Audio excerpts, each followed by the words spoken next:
नमस्कार दोस्तों इस YouTube चैनल पर मैं ज्ञानवर्धक सत्ययुग की कहानियाँ लाता रहता हूँ। आप हमारी कहानियाँ शुरू से लेकर अंत तक पूरी देखें। आज की कहानी है एक रोटी, जो कि 3 शिष्य थे एक गुरु के। उनके पास एक रोटी थी, तो वो किसको खानी चाहिए और किसको नहीं खानी चाहिए वो इस कहानी के माध्यम से समझेंगे। बहुत ही मोटिवेशनल और ज्ञानवर्धक कहानी है। आपको आधी अधूरी कहानी नहीं छोड़नी है, इस कहानी को शुरू से लेकर अंत तक पूरा देखना है। आओ दोस्तों, कहानी शुरू करते हैं। 3 व्यक्ति एक सिद्ध गुरु से दीक्षा प्राप्त कर वापस लौट रहे थे। गुरुजी ने उन्हें आध्यात्मिक ज्ञान के साथ साथ व्यवहारिक होने की भी सीख दी थी। तीनों तमाम ग्रंथों पुराणों पर चर्चा करते आगे बढ़ते जा रहे थे। बहुत समय चलने के बाद उन्हें एहसास हुआ कि अब उन्हें कहीं विश्राम करना चाहिए और रात गुजार कर ही आगे बढ़ना चाहिए। वे एक जगह पर रुके और खाने की पोटली खोली, पर दुर्भाग्यवश उन्हें एक ही रोटी बची थी। तीनों ने सोचा कि इसे बांटकर खाने से भी किसी की भूख नहीं मिटेगी, अच्छा होगा कि कोई एक ही इसे खा ले। पर वो एक व्यक्ति कौन होगा जो इस रोटी को खाएगा, कैसे पता चलेगा? क्योंकि वे आध्यात्मिक अनुभव कर लौट रहे थे, इसलिए तीनों ने तय किया कि इसका निर्णय वे भगवान पर छोड़ देंगे। भगवान ही कुछ ऐसा इशारा करेंगे कि समझ में आ जाएगा कि रोटी किसको खानी चाहिए। और ऐसा सोचकर वे तीनों लेट गए।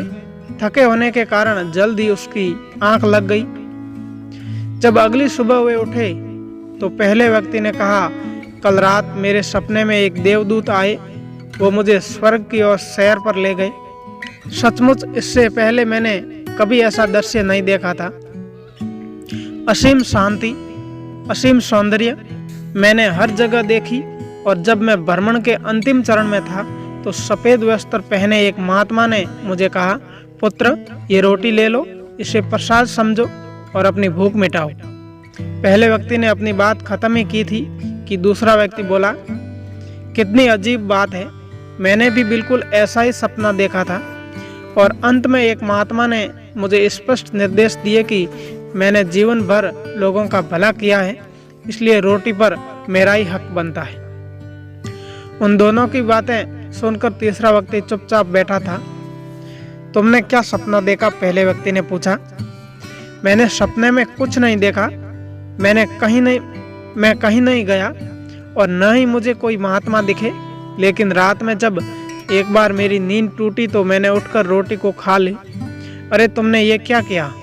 ऐसा करने से पहले तुमने हमें बताया क्यों नहीं?